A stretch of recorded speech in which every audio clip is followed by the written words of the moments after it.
Ladies and gentlemen, the long awaited, highly anticipated, it was kind of like dropped in my lap.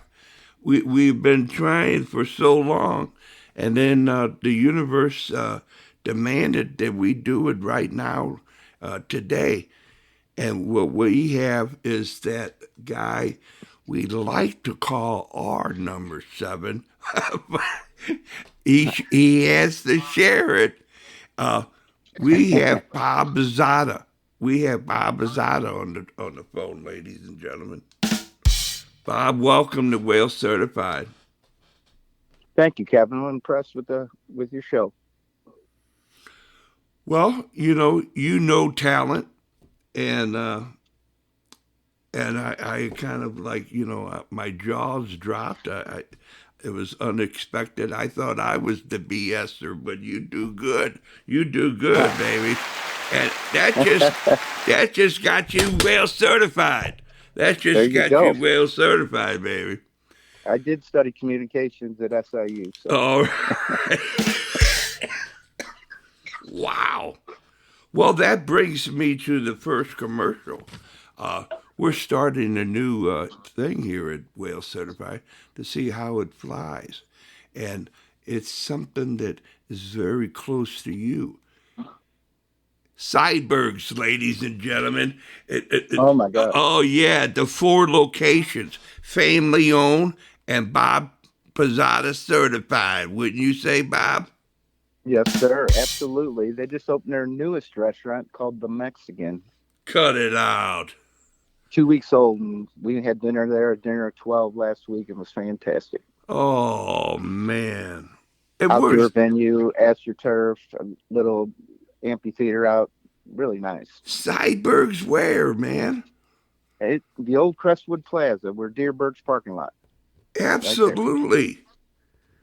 Holy cow. That's the And new. I just finished the restaurant and then finished their corporate offices right across the street. Oh, And man. they own a number of other facilities too. I'm so blessed to be a part of their family. And the downside is Rick Seiberg was a Rosary rebel, but that's okay. It never leaves. It never It leaves. never will. Yeah, right. There you go. Okay. Well, Sidebergs is where it's at, ladies and gentlemen. And if you really got to get into a lot of the X's and O's, you're missing out. The whole go there. Let them put you in the Sideberg family. Wrap their arms around you. Wouldn't you say, Bob? Yes, sir. Absolutely. And try that next location and tell them, hey, Bob Bozada and Kevin Whalen on Whale Certified sent me over at the is it called the Mexican restaurant? No, it's just called the Mexican STL. Wow. Very impressive inside. The atmosphere is beautiful. The people that wait on you are professional. Really, really impressive. Yeah. Yeah. All right then. Looking forward to that. Okay. Well, Don't then, forget my family restaurant here, Ruiz, and it's only a is mile it, from my house. So it, come it on out sometime. is this still going? Oh, absolutely. Oh, well, yes. Ruiz. Oh, man. I mean, come on, baby. If you want the best Mex that I know of in St. Louis, Ruiz is where it's at. There you go. North County, babe. Oh, yeah, yeah. And that takes us right into the grade school. Now, I know you guys from North County think your parish was the best parish of all the parishes, but you were brought up in an impressive parish with all kinds of sports teams, and I'm sure that when they talked about uh, student athletes, they when they talked about your parish as scholar champions. There you go. What parish was that? Saint Sabina. They hosted 50, actually 49 Saint Sabina soccer tournaments over the years for youth. And I just came home about an hour ago. It's 1 mile from the house, and there's a bunch of 5 and 6 year olds out there playing right now. Wow, man.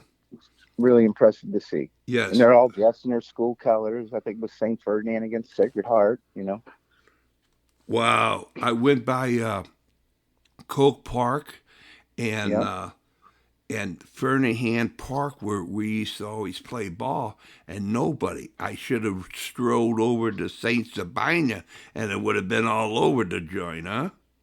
Yes, but I don't get to Ferdinand as much, Kevin, anymore. That's 2 miles from the house.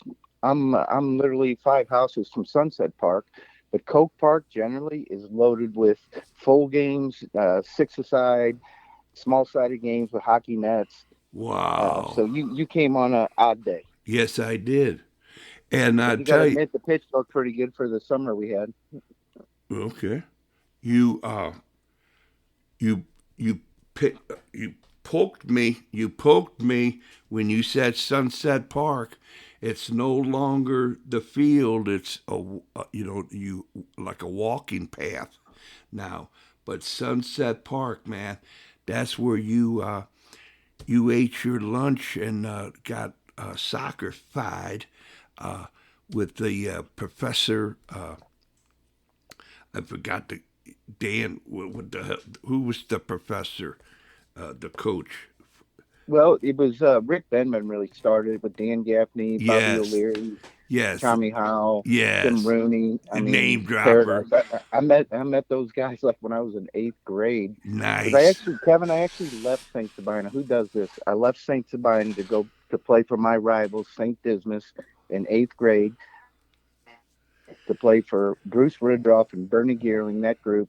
3 years later, I'm playing for Walt Chisowitz, Bob Gansler, and Bob Gelker. Amazing. So Did, that was probably one of the did, best decisions I made. And I had to quit baseball. I played freshman baseball at oh man. uh, Is there? St. Thomas Aquinas, and I was a hell of a ball player. I could hit, I could steal, and I was taught well to catch and throw from my knees. And not only that, I could block at the plate when we were able to. There you go. And have you, over the 50 years, got absolution from the Saint Sabina classmates?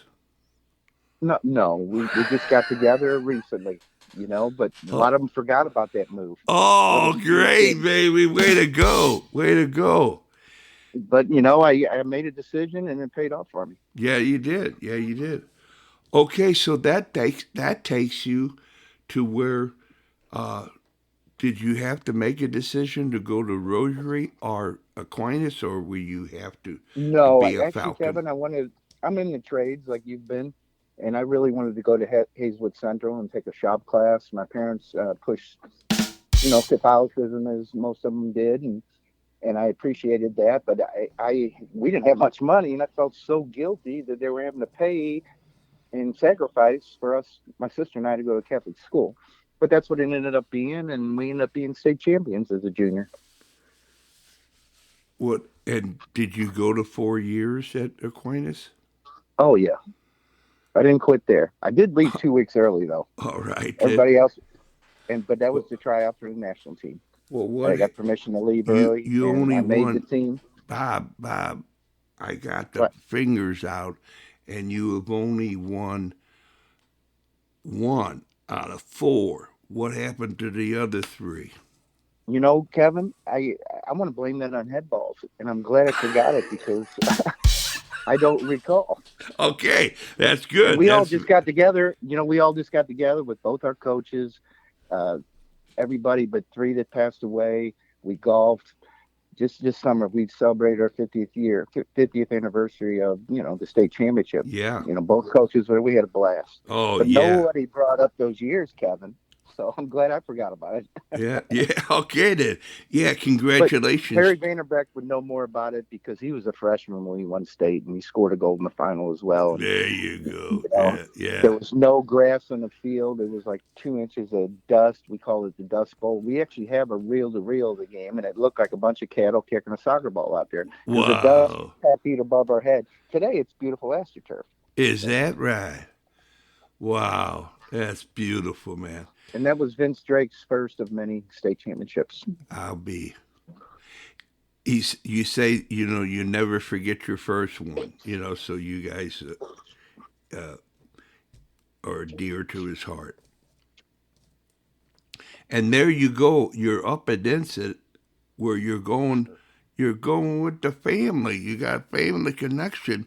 But when guys play soccer, they say, "Hey, is your dad the coach, or is your uncle running the joint? What's the deal?" And you had family at Ruiz that you won a national tournament. I'm led to believe. Yes, and we also finished third in an international tournament where I actually, at 15 years old, won an award as being the third most valuable player in a European tournament. So that was impressive in itself, wearing the Ruiz uniform. Nice, nice.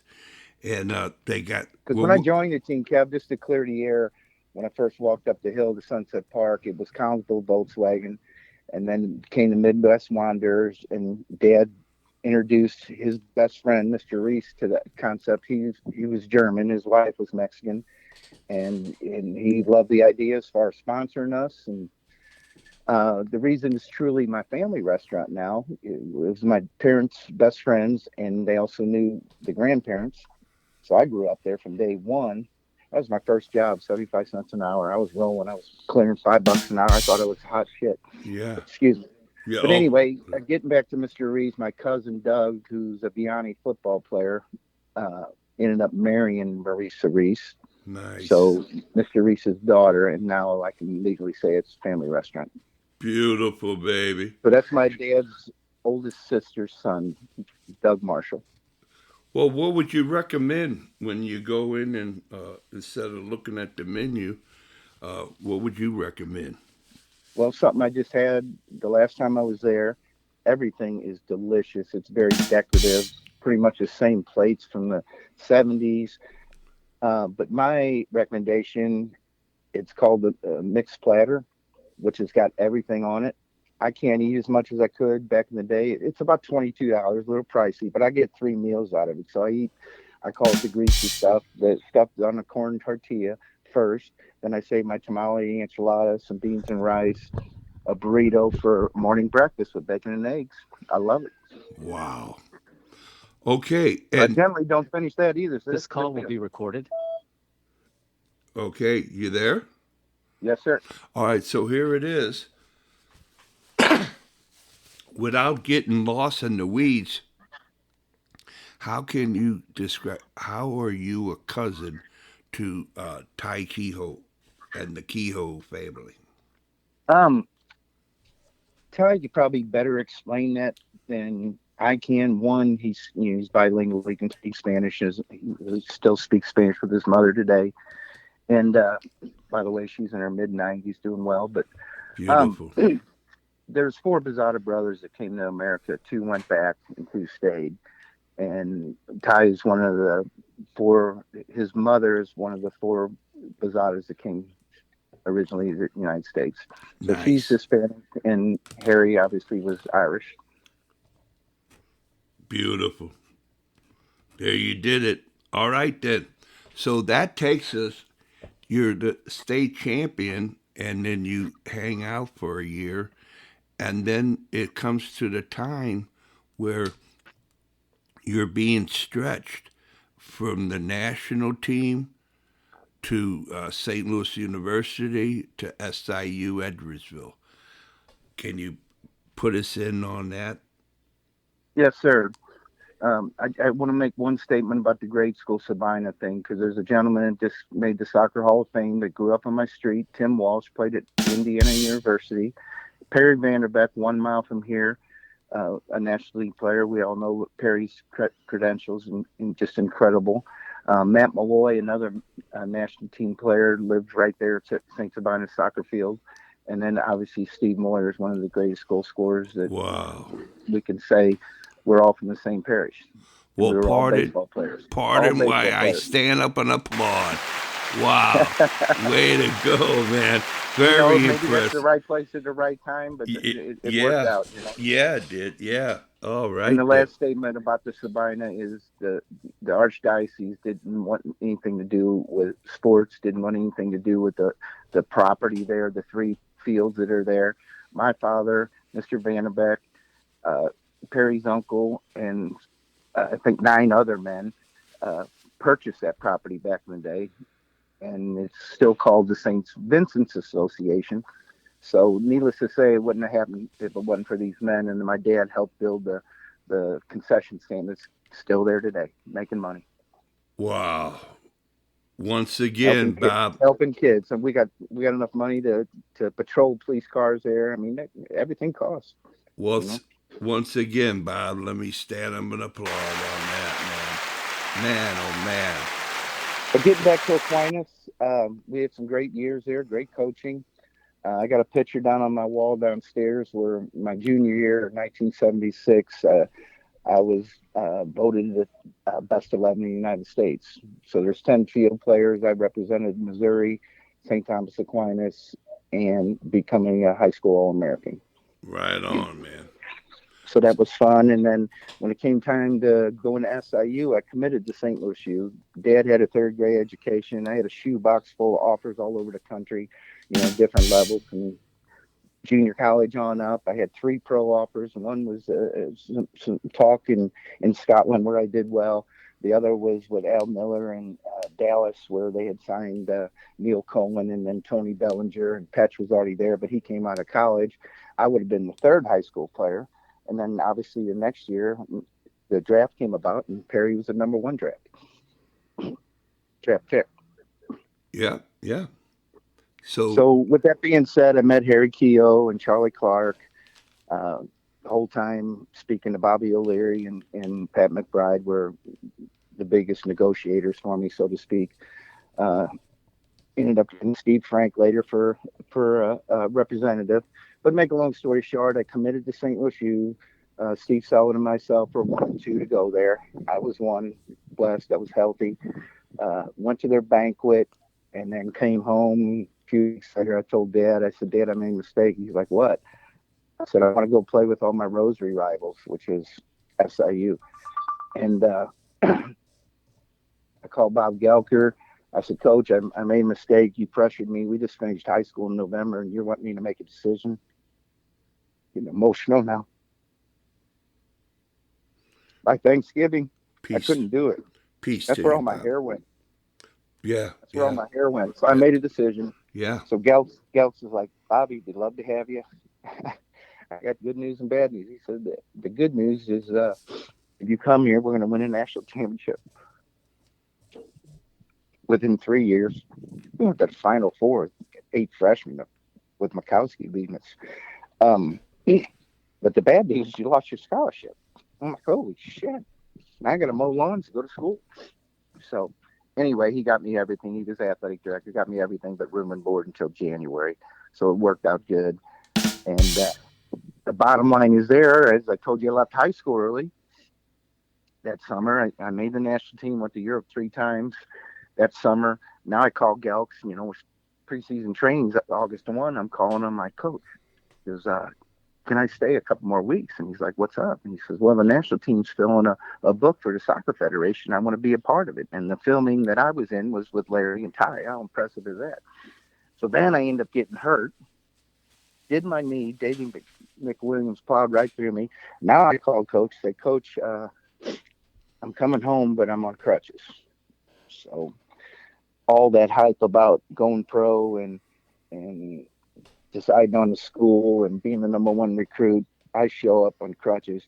The kicker of that is Geltz has already got a preseason game exhibition scheduled against the United States national team, the number 1 team. And I'm on the bench. But you know what? I came back later that year. We went to the Final Four. The next year we were in the top 8. And the third year we won it. And that's when I decided to quit school because I was healthy. And I just wanted the opportunity to play. Did your hair come back? Slowly now. Okay.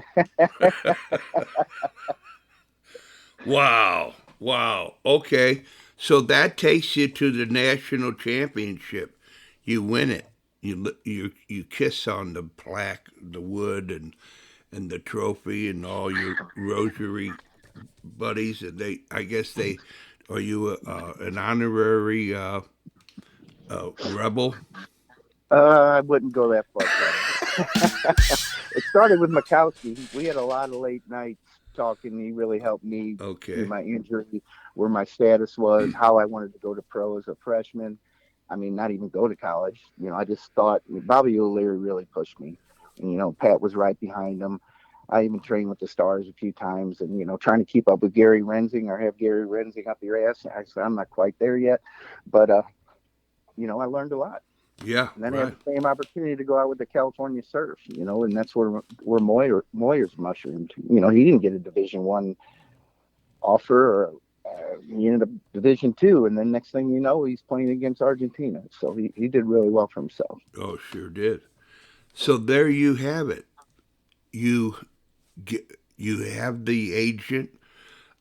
Almost you had to have Steve Frank as an agent if you're around this town, I would imagine.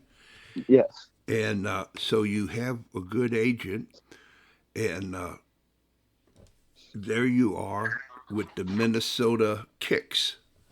correct.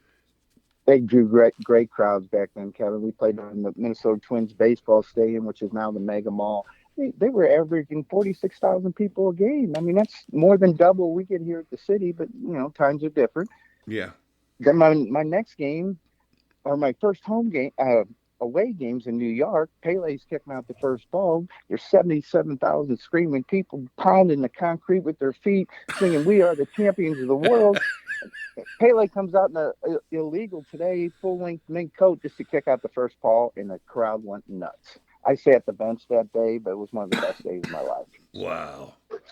So the next game on the roads out in L.A., Rose Bowl, 102,000 seat stadium at the time. They only allowed people to sit in the one end zone because only 10,000 showed up. And I don't think they showed up for us. I think they showed up for the Beach Boys afterwards. But I got to sit next to the guy kicking out the first ball there. He just got done winning 7 or 8 gold medals in the Winter Olympics as a ice skater, Eric Heiden. His one thigh was bigger than my whole body. Boom, So, boom. but it was fun. So, Bob, let me stop you because you got the whale on the merry-go-round, the I bet roller I do. coaster. I mean, man, you did me. Wow. So here There's more you, to come, Kev. I hear you. So here it is, man. At Whale Certified, we're able to go back and forward. And the story, I'm going to take you back of you talking to yourself as a man to your young man at that time, and to say another kid in a similar situation right now in 2025 in St. Louis. What do you say about going early, about you know not playing high school and playing uh, on some type of MLS next. What is all that for you? Well, Kevin's all new to me. I kind of got away from the game for a while. I'm very excited about what's the new league called? Uh, what's it called? The high school, the cup, the new cup you guys got going. I The St. Louis can't High think of it. School Champions League. Champions League, yeah. So I got all involved in almost every game, road and home, with DeSmet last year. My nephew's son, Zach Costello, plays for him. He's a very good player. I just seen some film of myself, in the national championship, and we played very much the same way. I was 160 pounds. He's more like 140, but the kid digs and jumps and challenges any air ball. So I really got into it. And they went to both finals last year and lost both. That was tough. So now he's a senior. But in answer to your question, I'm glad Zach's playing. There's so many guys that are in the league that are on his level, and maybe at one time, with one man's opinion, made one of them teams as far as what do you call the pro academy teams. Uh And huh. I've heard mixed things where sometimes they can tie a player down, sometimes they can tie a player down and not play him. Well, these players need to play games. I took a chance because I was two predominant pros that were pushing me, not giving me an option, saying, "Bobby, this is what you need to do. You're strong. You're fast. You can jump. You're ready for the next level." If it wasn't for that, I wouldn't have had all that pressure on my head. But I'm grateful I did go to SIU and get game time. So, but to answer your question, I think the pros are the best way. But you got to play. Now with these academy teams, they can play. Very So, nicely, yeah, fairly nicely put. And we got to catch up with the rest of the world, Kevin. These kids are doing it. They're being educated. And, I had my first experience with Tommy Howe and Bob Gelker down in Mexico to see Club America and their facility and their process. What we just built here in St. Louis, Club America had that in the early 80s. right, With the kids going to school there, with the kids being housed there, with the kids having other opportunities besides soccer. I yeah. mean, look at Meth's story, what it did for him. And he was disabled, so to speak. So, Well, that takes us now into your professional life. That you're there, and circumstances out of your control. The league folds up, so you don't have to go home, but you can't stay here. And so it brings you to the indoor game. What are your thoughts about the indoor game played rightly with the right system, so to speak? Or what do you think about the quality of indoor soccer? Kevin, that's a tough one for me because I lost interest in the indoor game many, many years ago. And yes, these kids are fast and strong, and most of them well coached, but it's nothing compared to outdoor in my opinion. It's Yeah, nothing compared to what we had back in the day where these top outdoor players are playing in our league. Messi's playing indoor. I mean, we had the top players, maybe they were past their prime, but playing in that indoor league. And St. Louis grasped it by selling out crowds. We're celebrating the passing of Don Popovic today. Don had beat us 2 years in a row with the New York Arrows on to win three uh, championships in a row. And that's during the time I got traded because I was there for both those championships. And then I got traded to Kansas City, and Al Trost assured me that he wasn't getting rid of me. He said, "Pat McBride and your coach, Rick Benben, wanted you in Kansas City." I met my wife the first day, as upset as I've been all these years about that trade. I got a beautiful life with three beautiful grandkids now out of that trade. So, right on, right on. So there it takes you, and it takes you to where the the uh, the career is over. You have to go on. You have to make your best of you, the best version of you. And you chose to open up a painting company and start correct. coaching in Kansas City. Am I correct on that? That's correct. I did it. I had my own business for 12 years. Is So that I really enjoyed it, and I got tired of the business side of it. I had great contracts as far as people paying me on time. I just didn't have good enough help. I wish it would have been unionized then. It was not. We were averaging $500,000 a year back in the 80s. We were jamming. yeah? But I just said the hell with it and had the opportunity to join the union, and it's the best thing I ever did because I'm retiring Halloween. 10 Wow! foot long. Wow! Wow! Way to go! And we're going forward. You're painting. You painted what the city Energizer Park before it was, but you painted the joint. And under full disclosure, when people came to go through the stadium to see where their seats, where they're going to buy their season tickets, they saw you and you saw them, and you start doing selfies. Then it was like if you went to the to pick out your phone, to pick out your seats, bring your phone. You're going to get a selfie with Bob Bozada. Did I catch you right? Are you out, Bob? Oh no. This call is no longer being recorded. Here we are. Cap? Hey, yeah. Did I you get to mute hear my any of info. me? Did you I get don't touch any more buttons? Did you hear any of me talking about that? About the Yes, I did. okay. So you painted you amongst others, your brothers and sisters. You Helped painted. build that stadium. Yes, Yeah, yeah. it was Unbelievable. very impressive. And in fact, Kevin, I'm a union painter, but I didn't paint for 2 years. Our company got into it's like the roofing business, air barrier, and it's a process. We had a bunch of people didn't really know what they were doing, and we got somebody who was certified, been doing it 20 years. He fired everybody but the old man and kept me because I was a consistent sprayer. And then I finished the job. I was a steel foreman, finishing up all the steel. So I finished up at New Year's Eve, call it 23.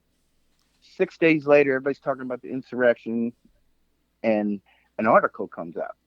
The city wrote me an article. We never edited it, but it turned out really nice. All the pictures that I sent them, they picked out a black and white photo of my cousin Ty Keel and the best player in the country, my age at the time, Joe Maroney, in this black and white film. And we were 18, 19 years old. So, but the bottom line is we're wearing two jerseys, and they're both USA, home and away. Nice, So nice. I'm very grateful for that. And then later they did a video. I think you've seen the video Yeah, yeah. It was really nice. Uh, about everybody participating in building that facility, which is, yeah. beautiful. And hopefully we'll get back on track for next year. Boom. So it takes you all that, but can you one more layer of the onion about you taking the coaching route that you start coaching and you did European tours with your teams. Are you in a fast food line? Get out of it. Nah, Okay. no, the opportunity with coaching, I really was not impressed doing U16s when these kids are in the corner playing with their cell phone and worrying about making some money at McDonald's so they can pay their cell phone bill and take their girlfriend out to work. When we were 15, 16 years old, our parents were having a beer in the parking lot. We're still kicking the ball in the corner under the street light, still training, still juggling, still working. And so I kind of got tired of that. So then I got into NAI coaching. I was assistant coach at Avila College for 3 years, same street as I lived on, Oak Street in Kansas City. And then Division One came to Kansas City, and I became the first Division One coach for the UMKC Kangaroos. So that was a lot Wow. of fun. Most of my athletes were full-time students. They say, "Coach, we can't get there to 4:30. I got a class or whatever," but they still did well. And I set up a nice schedule. And the first year we came into play flow. They're 10-time national champs, junior college, and they beat us 4-0. But they learned a lesson, and we're moving on from that. When I went to Kansas City, Kevin, '82, there wasn't much soccer going on. There wasn't anything competitive like we had here with the CYC. So things were different. Now they claim they're the capital of the United States. So, but my point is, we have over 100 national team players that have made the first team, second team, represented the United States. And I don't think Kansas City has many, but a handful. So, Right. with that being said, I think we're still a capital.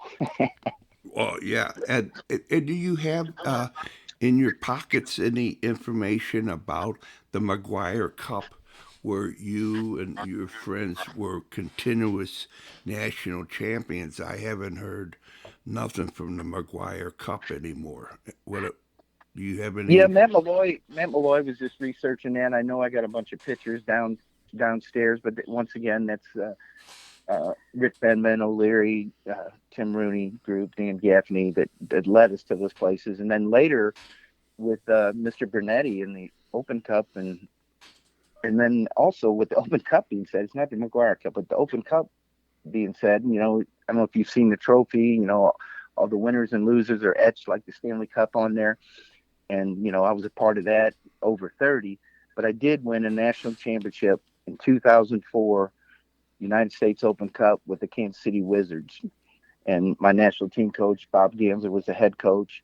Tony Miola and St. Louis and Chris Klein were captains, and they had voted for me to get a full share of any earnings that they would receive as a player. I was equipment manager. And not only that, equal earnings in the MLS Cup, which we went to the final. We were up 2-0 at halftime, and then the next thing you know, we lost 3-2. But anyway, they didn't have to do that. I received a little bit over $10,000 after taxes. Nobody else is giving me that money, or nobody else is tipping it. But they had to vote on that, Kev. So in other words, I was a part of the chemistry in the locker room. But getting back to some of my international work, you always hear about it, St. Louis and our American getting kind of downgraded because we play in America and we're not as good as the Europeans or the South Americans. So back then it was pretty tough. Our captain in Kansas City played for Manchester United. He didn't think much of us, five-a-side or anything else, but we're battling and, I'm hitting him hard. And next thing I know, he's got testicular cancer. He ends up, having to retire from the game. But he started a business, Soccer International. We took kids overseas for 10 years. And the last time I went, I was asked to coach under 14 girls. And they took me to North Carolina because these kids are from all over the country. We're in North Carolina training for 4 days. And they didn't know me from Adam, maybe a little bit about my credentials. And said, Miss Bozada, or Coach Bozada, can we ask you something? And we're like, yeah. Can we shave your head if we win all 3 tournaments? Well, knowing to myself, they're not going to win a game. And I said, sure. They went over 3 different countries, 3 weeks. And the girl that presented that to me was my goalkeeper. And she scored the winning hat trick. And we won all 3 tournaments. I get back to my hotel room. There's a dozen roses, and clippers, and a bottle of champagne for me. I've been shaved ever since. Okay. We also met Princess Diana that same trip. And the princes were under 13. So they're like, man, we need to hang out with this guy. He's got 20 beautiful girls from the United States. So that was a lot of fun. We did well. I coached all levels, under 19, on down. Well, maybe somebody will pick you up in your retirement, and you'll be able to do the thing. But I'm here to tell you, Bob, you have thrown the blanket over the whale. I'm stupefied. I'm dummified. Man. I remember the first one I heard of you, Kevin, was with Gary Garino. Yeah. So Yeah. Easy G. I just seen Gary when we did our high school deal. It was really nice. Yeah. Well, okay, so it comes to the time we're up at Inset, is to say, hey, Bob, whatever you want to say to who you ever want to say it to, for as long as you want to say it for. This is your opportunity. Oh, there's so many people to thank that have come and gone, but I really want to thank the three men that have changed my life that are still living, which is Rick Benman, Tim Rooney, Dan Gaffney, and I got to throw in Tommy Howe. Right on. Yeah, and buddy. We're still all friends today. We still communicate. That's right. Vince Drake is right there with him. Tremendous person. Yes. But getting back to others like O'Leary and Bobby Bernetti, Bobby Keel. I can't think of a Mexican. What's his name? That played for the national team back in the day. Ruben Mendoza. Wow. He was a part of my life. Wow. Well, man, what a trip down a memory lane, ladies and gentlemen. Bob? I couldn't get it out of my blood, Kevin. I was married, already had my own business started, and I took a trip up to Kalamazoo, Michigan, and played indoor there, went to a national final there, and that was just a minor league. I tried out for 3 different outdoor leagues, but their teams were already established. I got cut from all 3, so it was pretty much time to be done with it. A lot of injuries involved in baseball and soccer, but I don't regret a day. I wouldn't change it for the world. Right on. Leaving as a junior, I gave up my scholarship, but I had money, $20,000 built into any contract I had to finish my degree. All right. Return my education, which I did go back, but I didn't finish it, and I promised my dad I would, so I got to get on that when I retire here. All right, then. So the story goes is that anybody goes by the city stadium, Energizer Park, I think they call it. You know, Bobby sprayed it. He had the left to the right or the right to the left. Bob, what's your That's style? right. Both Okay. ways, babe, just like my feet. All right. All right, then. So here we go, Bob. Thanks a lot. Thanks a whole bunch. And I'll upload this, download this, and send it over to this number, okay? Yes, sir. I'm going to add one more thing too, Uh, Kev, about uh, the soccer stadium is uh, the construction people in Kansas City and in St. Louis. I was in Kansas City 36 years, and in St. Louis, everybody knows me as Soccer Bob. So just so you know. it went from Beetle Bob to Soccer Bob. No, it started out Bazooka Bob. So, All right, then, man. The all right, best. Kevin, thank you very much, and I really appreciate your time. All right. Good day. Bye bye.